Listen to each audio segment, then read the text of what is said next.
So how do artists feel about AI after 2 years of DALL-E 2? We'll answer that question right now. Great story out of ImportAI, exploring the relationship between artists and AI. A growing number of artists are navigating the realm of AI with a blend of curiosity and caution. While AI tools like language models can assist in structuring content and generating initial drafts, they often fall short in capturing the essential elements of creativity, such as originality and humor. Rather than replacing human creativity, AI serves as a complementary tool, studies find, to enhance and augment artistic expression. This evolving dynamic raises important questions about the boundaries of creative control and the ethical implication of utilizing AI technologies in the realm of art. So this is a summary of a couple of other articles, and they looked at AI use by comedians and AI use by artists. So what did the comedians say?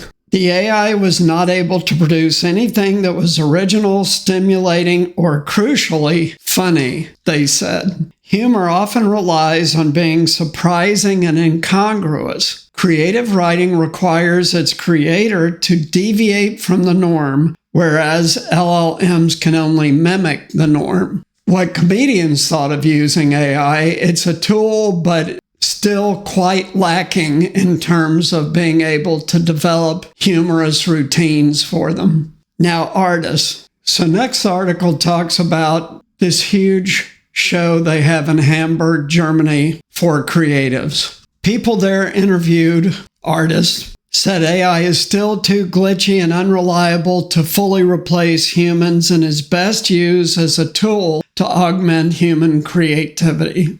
So the AI boom in art started in 2022 when DALL-E 2 and Stable Diffusion were released. They first entered the scene. Many artists raised concerns that AI companies were scraping their copyrighted work without consent or paying to use it, which is the whole reason you get a copyright. Tech companies argue that anything on the public internet falls under the fair use doctrine, which is a specific legal doctrine that I'm not going to go in right now because it's not relevant. Artists, writers, image companies, and the New York Times have filed lawsuits against the big tech companies, and it will likely take years until we have a clear-cut answer on whether fair use will be allowed or copyright holders have to be paid for this scraped content. Meanwhile, the court of public opinion has shifted a lot in the last 2 years since DALL-E 2 and Stable Diffusion were first released,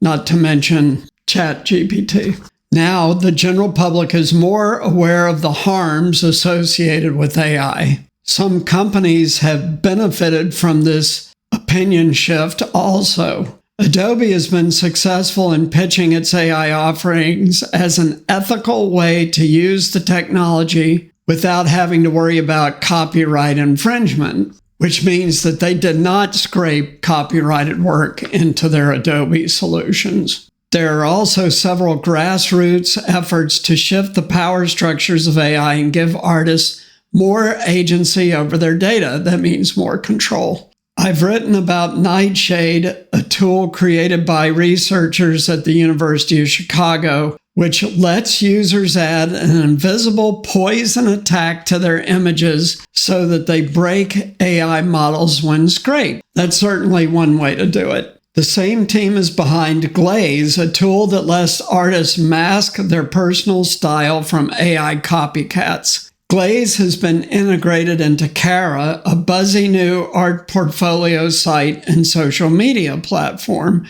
which has seen a surge of interest from artists. This all should be reassuring news for creatives worried that they could lose their job to a computer program. And the DeepMind study is a great example of how AI can actually be helpful for creatives. That's the study that creatives have been finding AI to be a tool to use, but not really capable of generating creative content. However, AI can take on some of the boring, mundane, and formulaic aspects of the creative process. but it can't replace the magic and originality that human beings bring. AI models, after all, are limited to their training data. By the way, if you like this video, please like, subscribe, and share. Also, please support us on Patreon. We need your financial support to go to conferences like TED.AI and even this Hamburg Creatives Conference. So let's boil this down. The current state of AI is that it is not AGI.